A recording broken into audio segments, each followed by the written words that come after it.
गोकुळ सोबत गोकुल।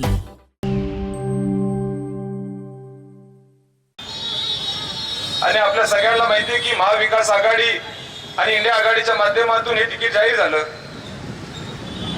आज खऱ्या अर्थानं आजची परिस्थिती जर बघितली तर आपल्या राज्यामध्ये असेल, देशामध्ये असेल, अनेक उमेदवारांना त्या पक्षाकडे जाऊन तिकीट मागावं लागतं।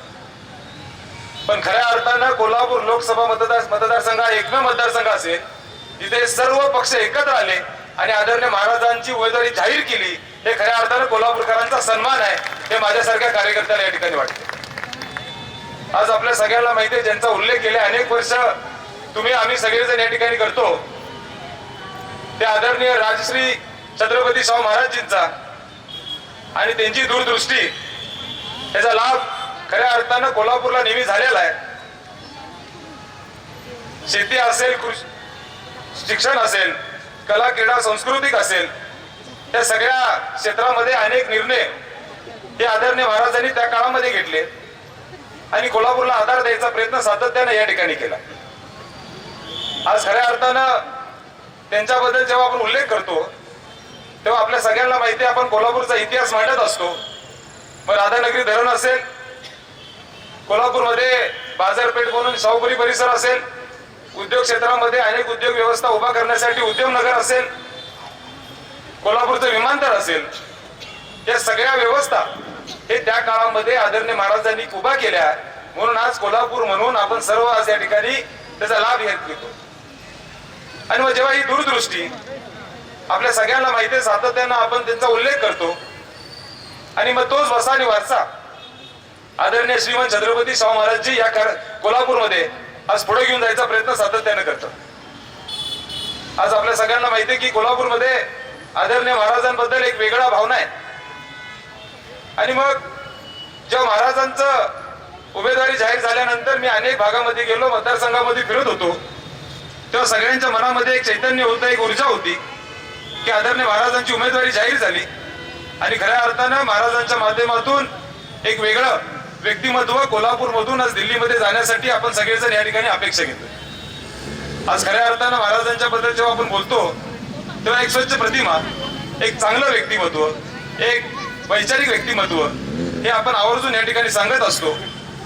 आणि मग महाराजांच्या माध्यमातून कोल्हापूर जिल्ह्यामध्ये अनेक निर्णय झाले आणि मला वाटते मी आवर्जून आपल्याला सांगू इच्छितो की आपल्या दक्षिण मतदारसंघामध्ये अनेक ग्रामीण भागामध्ये जेव्हा गेलो तेव्हा महाराजांबद्दल अनेक जणांना जी आपुलकी आहे ही आम्हाला जवळून त्या ठिकाणी अनुभवायला मिळाली। आज भागामध्ये गेल्यानंतर त्या गावातले आवर्जून महाराजांना सांगत होते की महाराज, आमच्या गावामध्ये अनेक जणांना शेती करण्यासाठी असेल, एखादं पाईपलाईन टाकायचं त्यासाठी असेल, विहीर करायची असेल, त्या सगळ्या गोष्टीसाठी जागा तुम्ही आम्हाला दिली। आणि आपुलकी ही प्रत्येक गावामध्ये महाराजांच्या बद्दल निर्माण झाली आहे, हे माझ्यासारख्या कार्यकर्त्याला या ठिकाणी वाटते।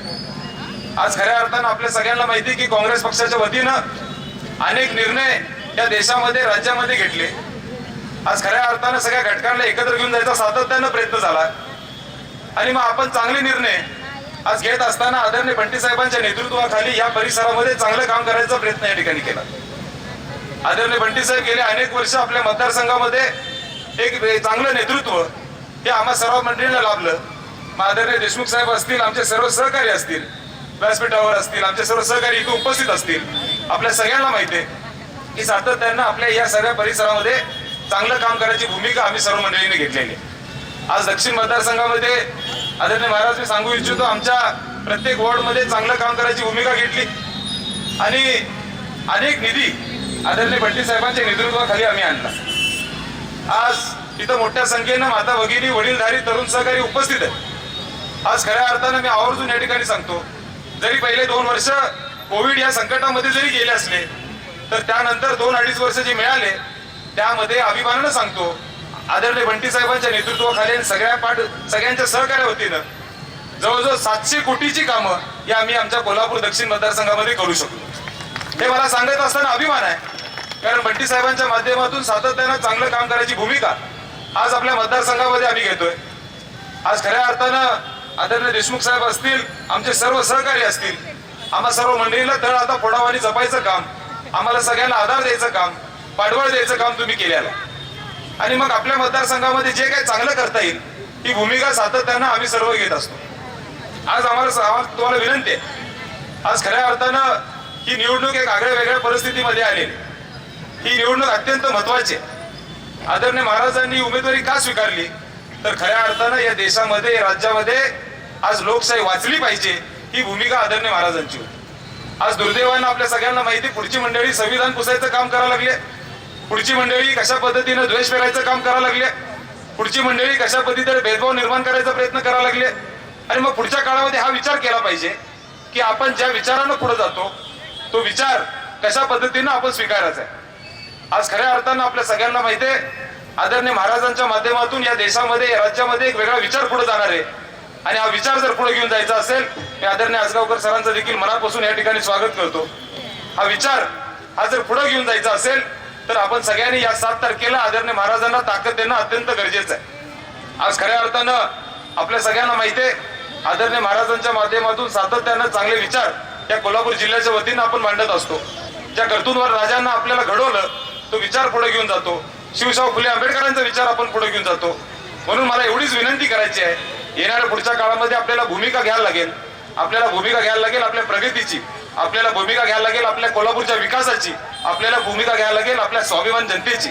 आणि जर येणाऱ्या पुढच्या काळामध्ये हा विचार पुढे घेऊन जायचा असेल तर खऱ्या अर्थानं सगळ्यांनी एक संघ होऊन एकत्र होऊन या पुढच्या काळामध्ये एका विचाराच्या लोकांना ताकद देणं अत्यंत गरजेचं आहे. एवढीच विनंती मी या ठिकाणी करतो.